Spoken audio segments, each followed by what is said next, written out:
As we dive deeper into the cultural analysis, there's a lot of differences we saw between the Japanese and United States culture.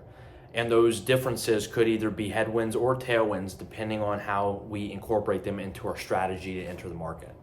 From a strengths perspective, we see that quality is highly valued in the Japanese culture. And this aligns with Chick-fil-A's strategy.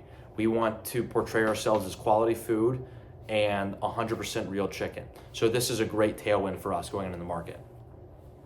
The Japanese culture also has a positive affinity towards the US culture. So seeing a made in the US has a positive connotation rather than a negative connotation in that culture. So that's a great opportunity as well, and one less barrier to worry about.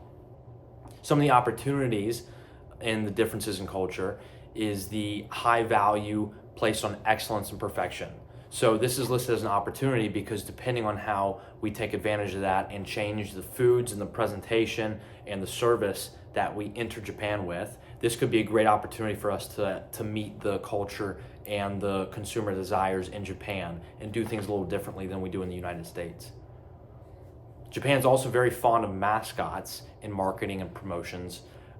They have the Uruchara mascot is what it's called, which tends to be cute, quirky, simple designs and very common and well received for promotional activities and marketing activities.